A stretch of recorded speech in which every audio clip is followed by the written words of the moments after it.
सदर ब्लॉक रे निर्माणाधीन आदर्श विद्यालय परिदर्शन कले विधायक मानस कुमार दत्त। समय सीमा मध्य निर्माण कार्य शेष नहेले कार्यानुष्ठान देले चेतावनी। विगत सरकार अमल में भुशुड़ी पड़ा शासन व्यवस्था जो चरम सीमार पहुंची पीसी कारबार फल विभिन्न योजनार कार्यकारिता संपर्क में कौन खोज खबर रोला।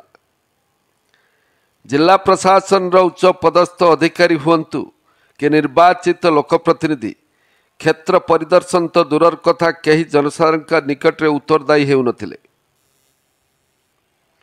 मोटांकर पीसी नेउनथिबारु दायित्व थिबा अधिकारी अथवा जिला मुख्यंक योजनार सुफल रूपायन बाबद निर्वाचित प्रतिनिधि मानक प्रश्न करिवार साहस नथिला।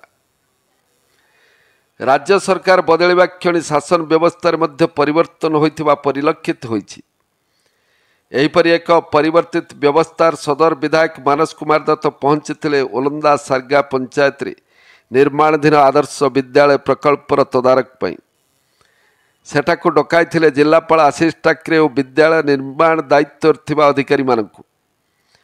पूर्व सरकार प्रत्येक ब्लॉक रे गोटिए लेखाएं आदर्श विद्यालय प्रतिष्ठा पई निष्पत्ति नैथिले। केतेक ब्लॉक रे या सठिक भावे कार्यकारी होइथिबा बेले सदर ब्लॉक रे ओलंदा सारगा पंचायत अधीन हिंजला ठारे एही प्रकल्प विलंबित हेबार कारण कौन से संपर्क रे विधायक श्री दत्त अधिकारी मानकु पचारिथिले।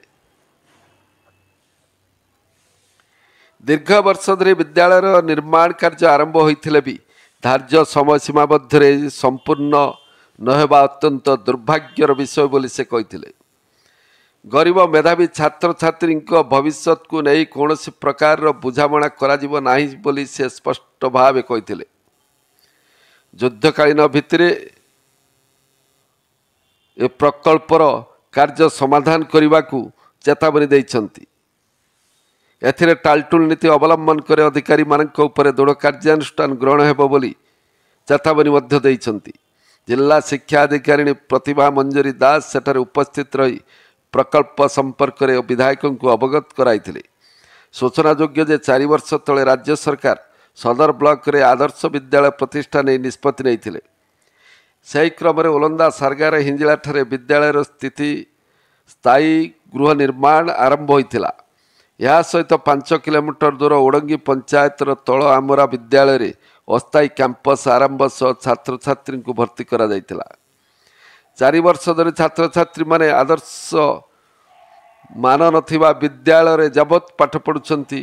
एही अवसर सदर विधायक श्री दत्त तल आमरा विद्यालय परिदर्शन सह शिक्षादान मान वृद्धि और उत्तम शैक्षिक परिवेश सृष्टि पाई अधिकारी मानकु निर्देश दैछंती।